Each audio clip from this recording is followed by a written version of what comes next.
I'm Tim Malloy with the Civic Association and Palm Beach TV. The number of COVID-19 cases in Palm Beach County is lower for the first time in 6 weeks. That's encouraging news. We are all urged by health officials not to let down our guard. All the safety precautions are still very much in place. With the numbers still alarming in Palm Beach County and now more than 100 cases in the town of Palm Beach, at the recent council meeting, COVID was front and center. Here's Wendy Rutledge. Tim, with hurricane season well underway and COVID-19 still all around us, the Palm Beach Town Council wants to make sure that general weariness doesn't become irresponsible behavior. Town Council again met virtually for the August session, addressing head-on what many residents are reacting to, the new total COVID case count on the island of 101. But when it's reported, it seems alarming to people because they look back at March and they think to themselves, we were at 18 or April, whatever that was. And we stayed consistently at a certain number for a period of time. And then it kept going up to 40, then 60, then 70, then 80, then 90, and now 101. That is a cumulative number. From the get-go. This means since the cases were first tracked in March, 101 represents the total number of cases, not the current number of active cases. To remind residents of the infectious nature of the coronavirus, Council President Maggie Zeidman relayed the conversation she had with County Health Director Dr. Alina Alonso. But what she did say is, Maggie, it's like HIV.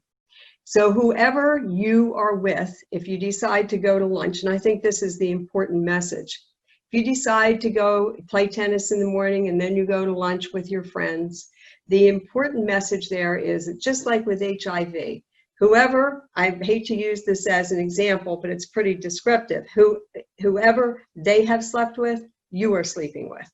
So there's so much 40 to 50% asymptomatic transmission of the virus that's where we really have to be careful. On to other matters, some good news about the storm damage to the beaches, or lack thereof, after Tropical Storm Isaias. As we move down into Reach 2, the shoreline position doesn't change pre-storm to post-storm. Here's the pre-condition and here's the post-condition. Again, the seaweed is mostly clean from the beach or was pushed up into the backside of the berm. Council President Pro Tem Bobby Lindsay took the opportunity to pay tribute to the 100th anniversary of the 19th Amendment, granting women the right to vote.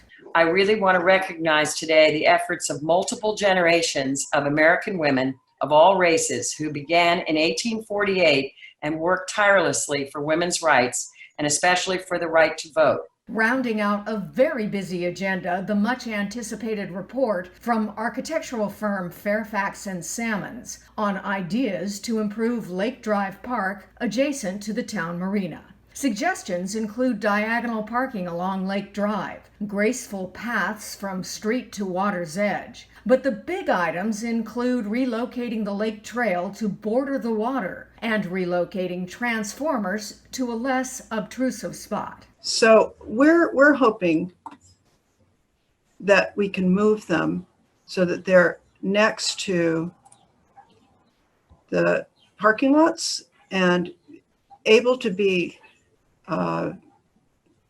serviced, have hedges around them, have access, and will be screened from the public view. Many residents loved moving that trail.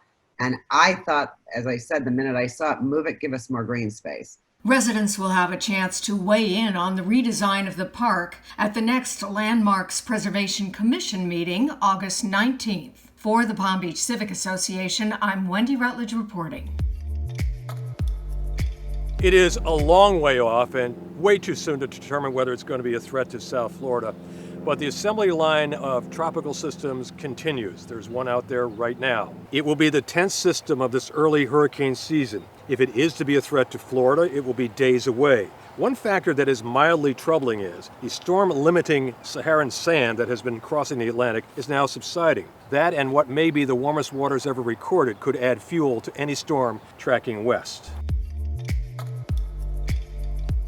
Couldn't miss it if you live in Palm Beach. The 700-foot-long Grand Celebration cruise ship was anchored about a mile offshore in front of the beach club for 10 full days. It left the port of Palm Beach under port condition Yankee, issued by the Coast Guard, as Hurricane Isaias was approaching. It was belching smoke as it left for what the cruise company described as a mechanical repair. For months now, several homeowners on the north end have been calling for cleaner emissions from the cruise ship's stacks. Their hope is what they considered a health and environmental hazard has finally been resolved. Bob Haluba is a Civic Association director who served on our Port of Palm Beach and Peanut Island committees. Well, the departure on July 31st, when the ship had to leave because of the incoming tropical storm or hurricane, it just brought to everyone's recollection how bad last winter season was, November, December, January, where the turning basin was a cloud of smoke. I just want to see the Bahama Paradise Cruise Line Company operate the Grand Celebration and the Grand Classica in the same fashion of compliance with U.S. smokestack emissions for cruise ships as the vessels and the operators at a Port Everglades and Port Miami do under U.S. Coast Guard oversight and testing. It is hoped that at the port's urging, the cruise ship's exhaust will be regulated. The cruise ship industry has been absolutely crippled by the COVID virus. Civic Association has a long-standing commitment to informing our residents about issues and upcoming elections that will affect our lives. On Monday, we hosted a forum for the District 1 County Commissioners, some of them who are running for office. Wendy has more on that. Tim, in this forum, we opened up questions to the candidates running for Palm Beach County Commission District 1.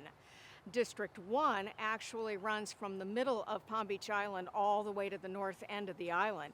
And the topics ranged everything from COVID-19 and crime to development and much more.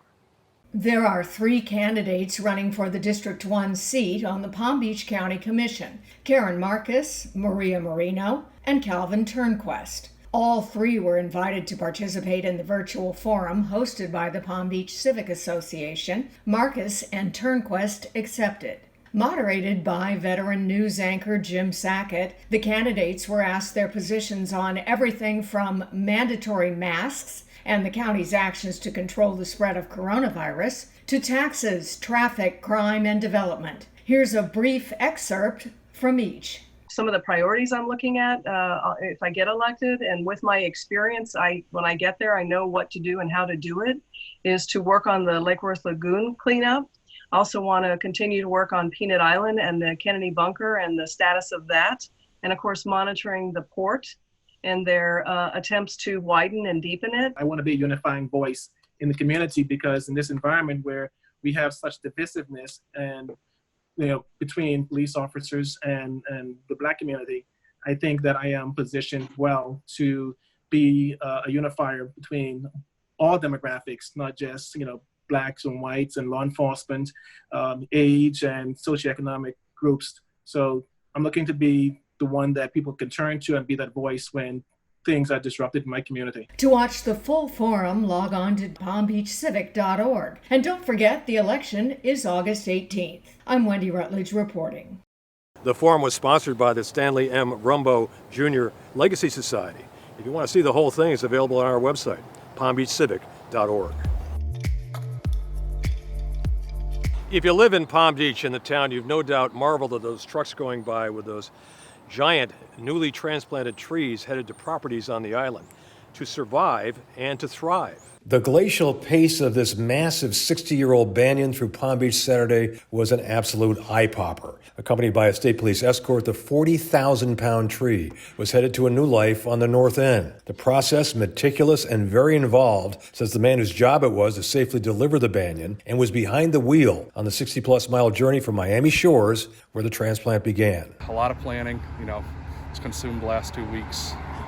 Nonstop back and forth to the island, getting the cranes set up, road closures, getting the FHP, escort, needed 4 of them, getting our regular escorts and a high pole to escort us. There's a lot of work, a lot of teamwork, but we got it done. The tree was transported at about 45 miles per hour up 95 to Southern, to Australian, to Banyan, to Quadrille, and onto the island without a hitch. Huge cranes are poised to raise and plant it. New life in the year 2020 for a tree planted in Dade County back in 1960. And Andrew, the man behind the wheel, tells me there are 2 more trees just like it on the way.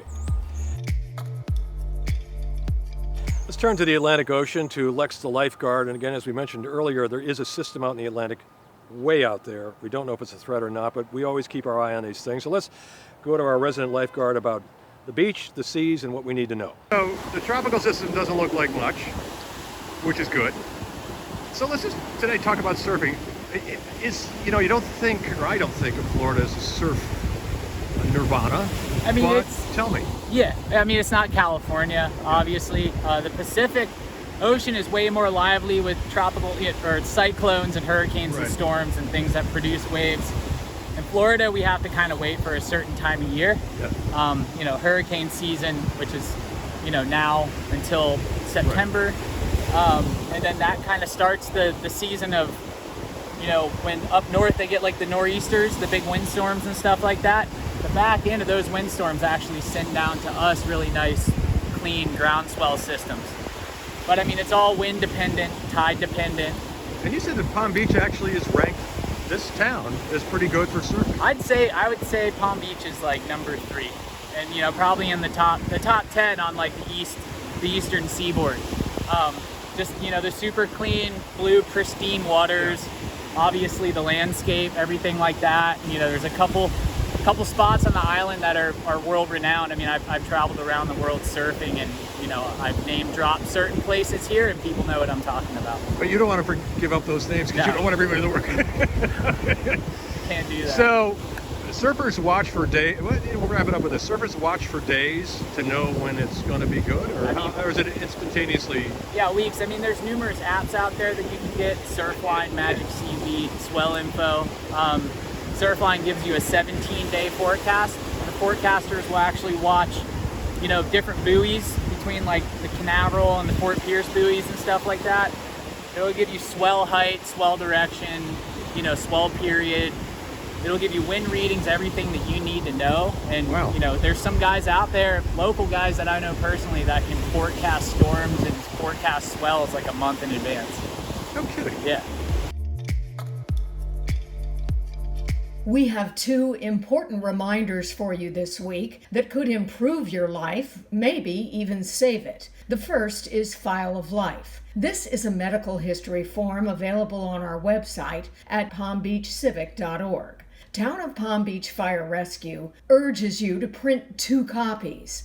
Fill them both out and place one next to your medicines in your home, the other folded in your wallet. This will protect you and guide first responders and ER doctors on how best to treat you in an emergency. Our other reminder this week, fill out the U.S. Census. How could doing this improve your life? By filling it out, you will save the town of Palm Beach a potential loss of about $30,000 in federal funds, money that will not have to be made up in increased taxes or fees.